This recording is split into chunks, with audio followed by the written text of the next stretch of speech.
اللہ الرحمن الرحیم سورۃ آل عمران کی آیت نمبر 131 اور 132۔ اس سے پہلے کئی آیات میں توحید کا مضمون بیان ہوا ہے۔ میں نے بتایا تھا کہ عیسائیوں کا ایک وفد آیا تھا نجران کے علاقے سے نبی پاک صلی اللہ تعالیٰ علیہ وسلم کے پاس، اور انہوں نے گفتگو کی اپنے عقائد کے بارے میں، بحث و مباحثہ کیا، دلائل دیے۔ نبی پاک صلی اللہ علیہ وسلم نے بھی ان کو جوابات دیے، توحید کے دلائل دیے، ان کے غلط عقائد کی تردید فرمائی۔ تو اس سلسلے میں عیسائی چونکہ حضرت عیسیٰ علیہ السلام کو اللہ کا بیٹا یا بعض عیسیٰ علیہ السلام کو خدا سمجھتے ہیں، تو یہ توحید کے عقیدے کے خلاف ہے۔ تو قرآن کریم کی ان ابتدائی آیات میں یہ اسی موقع پر نازل ہوئی تھی، تو ان میں کئی آیات میں توحید کا عقیدہ بیان ہوا ہے اور اس پر زور دیا گیا ہے کہ اللہ کے سوا کوئی معبود نہیں ہے۔ اس پر اللہ کی شہادت سب سے بڑی گواہی، شاہد اللہ انہ لا الہ الا ہوا والملائکۃ واولو العلم قائما بالقسط۔ اب ان آیات میں رسالت کا عقیدہ اور رسالت کی اہمیت کو بیان کیا جا رہا ہے، اور رسول پاک صلی اللہ تعالیٰ علیہ وسلم کی اطاعت اور اتباع کا حکم اور اس کی اہمیت بیان کی گئی۔ دنیا کے اندر کافروں کی بہت بڑی تعداد ایسی ہے جو اللہ پاک کو مانتے ہیں، اللہ کے وجود کو مانتے ہیں۔ مکہ کے مشرک بھی اللہ کو مانتے تھے، لیکن اللہ کے ساتھ اوروں کو بھی مانتے تھے۔ حکم یہ ہے کہ صرف اللہ کو معبود ماننا ہے، اللہ کے علاوہ اور کو نہیں۔ لیکن ان کا حال کیا تھا؟ اللہ کو بھی مانتے تھے اوروں کو بھی، لیکن حکم یہ ہے کہ اللہ ہی کو ماننا ہے، معبود اور کسی کو نہیں۔ یہودی، عیسائی، مشرک، بہت سارے جو کافر ہیں اللہ پاک کو ماننے کا دعویٰ کرتے ہیں، اگرچہ اپنے ان کے عقائد ہیں، اختلافات ہیں، تفصیلات الگ الگ ہیں۔ البتہ اتنی بات مشترک ہے کہ وہ دعویٰ یہ کرتے ہیں کہ ہمیں اللہ سے محبت ہے۔ دعویٰ یہ ہے کہ ہمیں اللہ سے محبت ہے، ہم اللہ سے محبت کرتے ہیں۔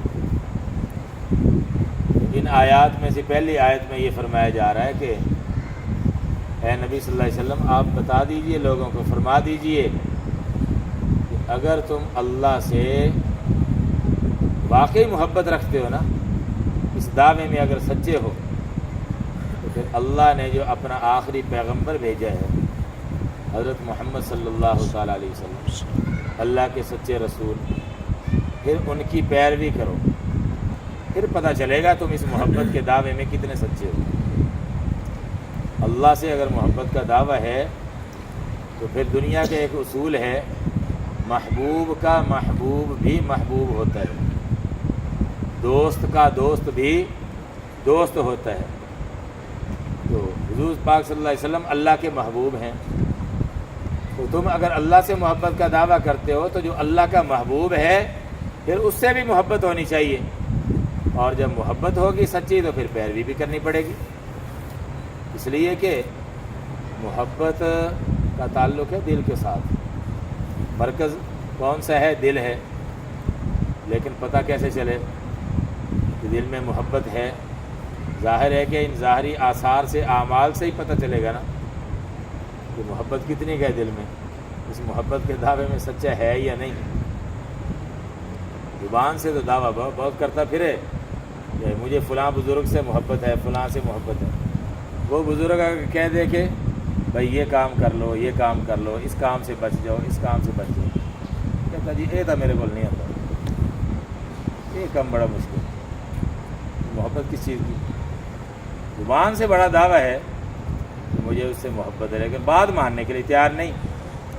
تو اللہ سے محبت کا معیار بھی یہی بتایا جا رہا ہے، سچی محبت کا معیار کہ اللہ سے محبت کا دعویٰ یہ تب سچا سمجھا جائے گا جب اللہ کے محبوب سب سے آخری اور افضل پیغمبر حضرت محمد صلی اللہ علیہ وسلم کی پیروی کرو گے۔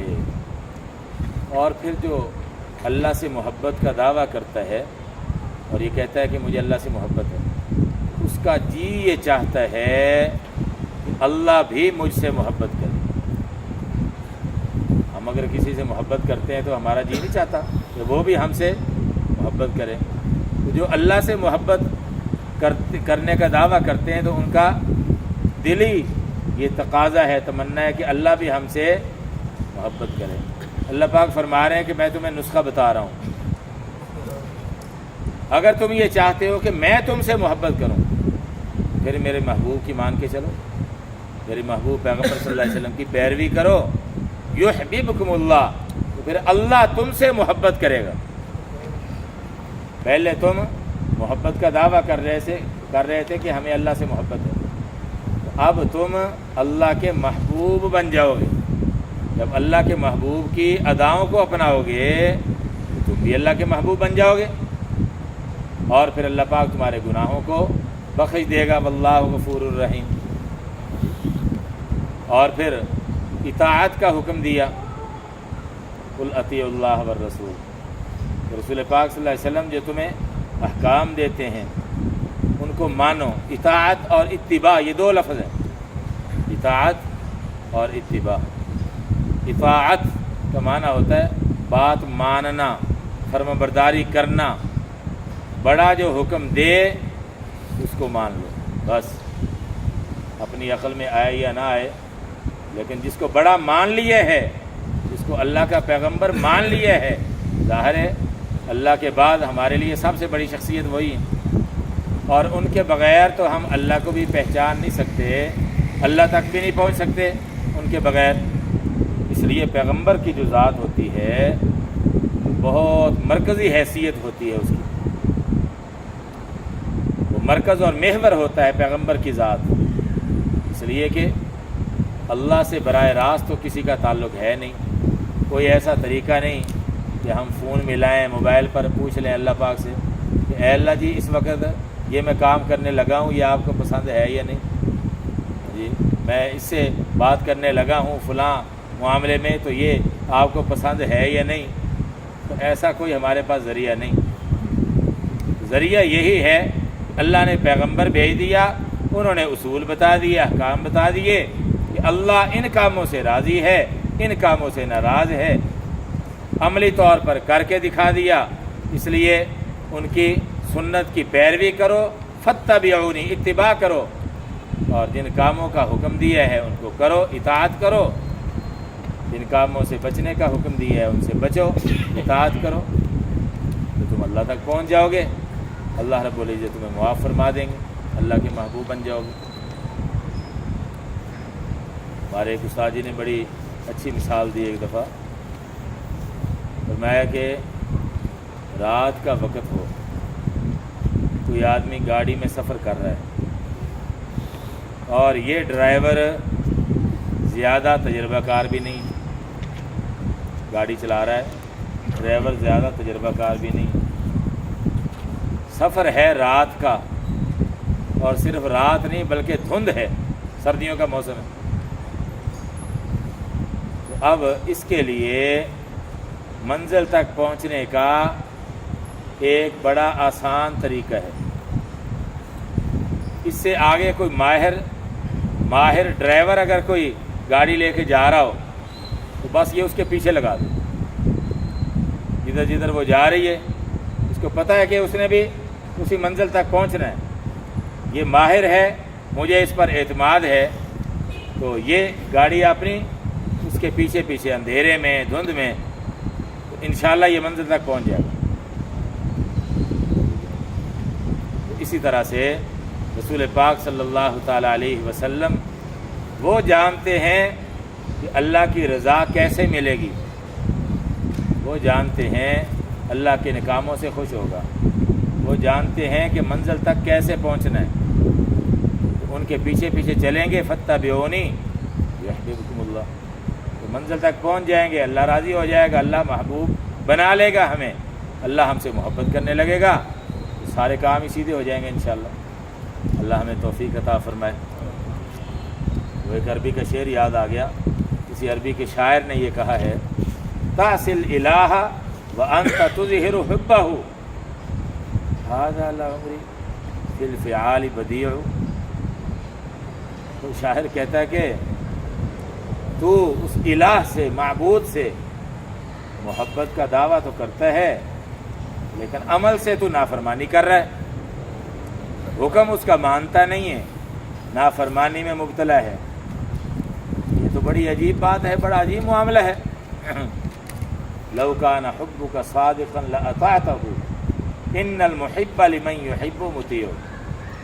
اگر تیری یہ محبت سچی ہوتی، محبت کا دعویٰ سچا ہوتا، تو پھر تو ان کی اطاعت کرتا، ان کے احکام کو مانتا، اس لیے کہ جو سچا محب ہوتا ہے، محب کا معنی محبت کرنے والا، سچا عاشق، سچا محب، جو سچا محب ہوتا ہے وہ اپنے محبوب کی بات مان کے چلا کرتا ہے، وہ اپنے محبوب کو راضی کرنے کے لیے اس کی بات ماننا کرتا ہے، تو سچا محبوب۔ جی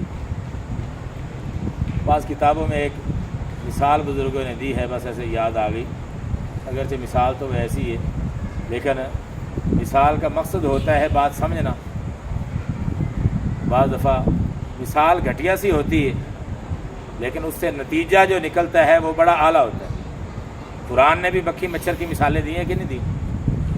اعتراض کیا تھا قرآن کے منکرین نے، یہ کیسی مثالیں دیتے ہیں، لیکن مثال کا مقصد جو ہے وہ اگر پیش نظر ہو تو پھر اس پر اعتراض نہیں ہوتا۔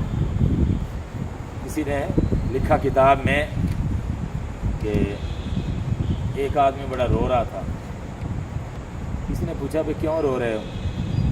کہتا جی میرا یہ کتا ہے، مجھے اس سے بڑی محبت ہے اور یہ بھوکا مر رہا ہے، میں تو اس لیے رو رہا ہوں۔ اس نے کہا تمہارے پاس اتنی روٹیاں یہ پڑی ہوئی ہیں، یہ اس کو کھلاؤ، کیوں بھوکا مر رہا ہے؟ کہتا جی محبت تو ہے پر اتنی نہیں ہے کہ روٹیاں کھلا دوں۔ تو یہی حال ہے ہمارا، دعویٰ بڑا ہے محبت کا لیکن بات ماننے کے لیے تیار نہیں ہے، اتنی محبت نہیں ہے کہ ہم حکموں پر جان قربان کر دیں، اطاعت کرنے لگے۔ ہاں جی، اللہ تعالیٰ عمل کی توفیق دے۔ ترجمہ دیکھیں، قل کہہ دیجئے، ان کنتم تحبون اللہ، اگر تم ہو تحبون محبت کرتے، دونوں کو ملا کر ترجمہ کریں گے، اگر تم محبت کرتے ہو یعنی محبت کا دعویٰ کرتے ہو، تمہارا گمان یہ ہے کہ ہم اللہ سے محبت کرتے ہیں، کہہ دیجئے کہ اگر تم محبت کرتے ہو اللہ سے تو، فا کا معنی تو، اتبعونی، یہ ملا کر پھر پڑھیں گے فتبعونی، اگر فا نہ ہو پھر پڑھیں گے اتبعونی، اتباع سے ہے، اتباع، تو پیروی کرو میری۔ اتباع کا معنی پیچھے پیچھے چلنا، نقش قدم پر چلنا۔ کہہ دیجئے کہ اگر تم محبت کرتے ہو اللہ سے تو پیروی کرو میری، پھر کیا ہوگا؟ آگے نتیجہ بیان کیا جا رہا ہے، یحببکم اللہ، اللہ محبت کرے گا تم سے، تو اللہ محبت کرے گا تم سے، یعنی تم اللہ کے محبوب بن جاؤ گے۔ جب حضور صلی اللہ علیہ وسلم کی پیروی کرو گے تو تم اللہ کے محبوب بن جاؤ گے، اللہ تم سے محبت کرنے لگ جائے گا۔ اور پھر نتیجہ کیا ہوگا آگے؟ جب اللہ تم سے محبت فرمائے گا تو غلطیاں کوتاہیاں تمہاری اللہ پاک معاف فرما دیں گے، وَيَغْفِرْ لَكُمْ، اور وہ بخش دے گا تمہارے لیے، ذُنُوبَكُمْ، تمہارے گناہوں کو۔ اب یہاں غور فرمائیں، یہ قرآن کا بڑا عجیب انداز ہے، اللہ پاک کی مہربانی اور شفقت اس لفظ سے بڑی عجیب ٹپک رہی ہے۔ یہ لفظ اگر نہ بھی ہوتا نا لکم، تو ترجمہ پھر بھی وہ مفہوم کافی تھا، یغفر ذنوبکم، یغفر ذنوبکم، وہ بخش دے گا تمہارے گناہوں کو، مقصد تو حاصل ہو جانا تھا نا، لیکن لکم کا ترجمہ کیا ہے؟ اللہ بخش دے گا تمہاری خاطر تمہارے گناہوں کو، اللہ بخش دے گا تمہاری خاطر تمہارے گناہوں کو۔ کہتے ہیں نا یار یہ کام میں نے کرنا تو نہیں تھا لیکن تیرے لیے ہی میں کر رہا ہوں، تو یہ ایک محبت کا انداز ہوتا ہے، محبت کے اظہار کا انداز۔ اللہ پاک بھی فرما رہے ہیں کہ جب تم میرے پیغمبر کی پیروی کرو گے تو اللہ تم سے محبت کرے گا، جب اللہ تم سے محبت کرے گا اللہ یہ فرما رہا ہے کہ پھر تمہاری خاطر میں تمہارے گناہوں کو معاف کر دوں گا، وَيَغْفِرْ لَكُمْ ذُنُوبَكُمْ، اور وہ بخش دے گا تمہارے لیے یا تمہاری خاطر، یہ بھی ترجمہ کر سکتے ہیں، وہ بخش دے گا تمہاری خاطر تمہارے گناہوں۔ واللہ غفور، اللہ کے لیے بخشنا کوئی مشکل نہیں ہے، وہ قادر ہے، مالک ہے، اور اللہ بہت بخشنے والا، مہربانی کرنے والا ہے، مہربان ہے۔ لیکن یہ لفظ تو بعض لوگوں کو بہت یاد ہوتے ہیں، دوسرے بھی یاد رکھنے چاہیے، جبار اور قہار والے۔ اللہ بہت بخشنے والا ہے، مہربان ہے، لیکن کن پر؟ اس نے جو اصول بتائے، احکام بتائے، شرائط بتائیں، میری مغفرت کیسے ملے گی، میں کن کو بخشوں گا، تو وہ باتیں بھی تو یاد رکھنی چاہیے نا۔ یہ تو لفظ بہت یاد ہے، بس یہ اللہ غفور الرحیم ہے جی، اللہ غفور الرحیم، جان جان کے گناہ کرتے رہیں اور آخر میں بس یہی آیت سنا دیں پڑھ کے، تو بس اللہ غفور الرحیم ہے جی، معاف ہو جائے گا سب کچھ۔ اللہ پاک غفور الرحیم بھی ہے، کوئی شک نہیں، لیکن اس مغفرت کے لیے جو شرطیں ہیں یہ ہماری ذمہ داری ہے، ان کو بھی تو پورا کرنے کی کوشش کریں، اپنی طرف سے کوشش کریں، باقی حق تو ادا کر نہیں سکتے، پھر بھی اللہ کی رحمت سے ہی امید رکھنی پڑے گی، اسی کی رحمت کا ہی سہارا جی ہے ہمارے لیے، اپنے عمل پر تو کوئی ناز نہیں، کوئی گھمنڈ نہیں، کوئی سہارا نہیں، کوئی تکیہ نہیں، بس کوشش ہے ایک، باقی اللہ کی رحمت سے امیدوار ہیں، انشاءاللہ وہ بخش دے گا، وہ مہربانی فرمائے گا۔ قُلْ اطیعوا اللہ والرسول، کہہ دیجئے اطاعت کرو، اطاعت سے ہے یہ لفظ، فعل امر کا لفظ ہے، اطاعت کرو یعنی فرما برداری کرو اللہ اور رسول صلی اللہ علیہ وسلم کی۔ جو قرآن کے منکر ہیں نا، ایسے بھی بدبخت گزرے ہیں، کہتے ہیں بس یہ قرآن ہمارے لیے کافی ہے، نعوذ باللہ حدیث کی ہمیں ضرورت نہیں۔ منکرین حدیث جنہیں کہا جاتا ہے، ان کی مختلف قسمیں، مختلف نظریات، اب لمبی بات ہو جائے گی، میں زیادہ تفصیل میں نہیں جاتا، تو بعض لوگوں کا یہ نظریہ کہ بس نعوذ باللہ پیغمبر کی حیثیت یہ ہوتی ہے بقول ان کے کہ جیسے کوئی ڈاکیہ خط لا کے دے دیتا ہے تو ڈاکیے کی بس ذمہ داری ختم، آگے ذمہ داری اس کی ہے، پڑھے سمجھے اس خط پر عمل کرے، تو یہ ان لوگوں نے کہا منکرین حدیث نے، لیکن ان کی تردید خود قرآن نے ہی کی ہے، پیغمبر صلی اللہ علیہ وسلم کا یہ منصب ہے، وَأَنزَلْنَا إِلَيْكَ الذِّكْرَ لِتُبَيِّنَ لِلنَّاسِ، اللہ خود فرما رہے ہیں کہ میں نے اپنے محبوب پیغمبر صلی اللہ علیہ وسلم کی طرف یہ قرآن اس لیے نازل کیا ہے کہ آپ صلی اللہ علیہ وسلم اس کی تشریح کر کے، وضاحت کر کے لوگوں کو سمجھائیں، تم ان کے بغیر قرآن سمجھ نہیں سکتے جی، ان کے بغیر قرآن نہیں سمجھ سکتے، چاہے عربی میں جتنی بھی مہارت تھی ان لوگوں کو، پھر بھی غلطیاں ہوئی ہیں ان لوگوں سے قرآن کا مفہوم سمجھنے میں، تو پیغمبر کا واسطہ ہٹا دیا جائے تو کچھ بھی نہیں بچتا جی، قرآن بھی سمجھ نہیں آتا، تو اس میں بھی یہ تاکید ہے، قُلْ اطیعوا اللہ والرسول، کہہ دیجئے کہ اللہ اور اس کے رسول صلی اللہ علیہ وسلم کی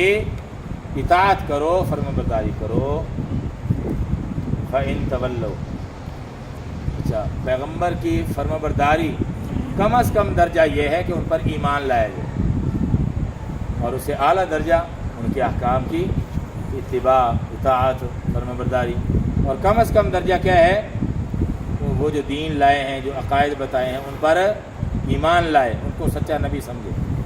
اگر یہ بھی اتنی بھی اطاعت کوئی نہیں کرتا تو یہ کفر ہے۔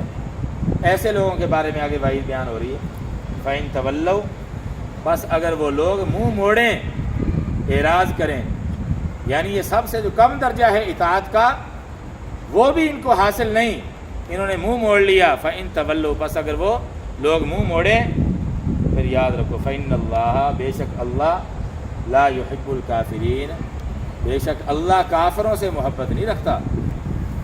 میرے پیغمبر کے منکر ہیں، وہ کافر ہیں، تو پھر یہ امید چھوڑ دیں کہ اللہ ان سے محبت کرے گا، ایسوں سے اللہ محبت نہیں کرتا۔ اللہ محبت ان سے کرتا ہے جو اللہ کے پیغمبر کی مان کے چلتے ہیں، اللہ کے پیغمبر پر ایمان بھی لاتے ہیں، اللہ کے پیغمبر کی اتباع بھی کرتے ہیں، اللہ کے پیغمبر کی اطاعت بھی کرتے ہیں۔ اللہ ہم سب کو عمل کرنے کی توفیق۔ الحمدللہ رب العالمین، والصلاۃ والسلام علی رسولہ الکریم۔ ربنا آتنا فی الدنیا حسنۃ وفی الآخرۃ حسنۃ وقنا عذاب النار۔ رب اغفر وارحم وانت خیر الراحمین۔ یا مقلب القلوب ثبت قلوبنا علی دینک۔ اللہم احفظنا من کل بلاء الدنیا وعذاب الآخرہ۔ صلی اللہ تعالی علی خیر خلقہ محمد وآلہ واصحابہ اجمعین، آمین برحمتک یا ارحم الراحمین۔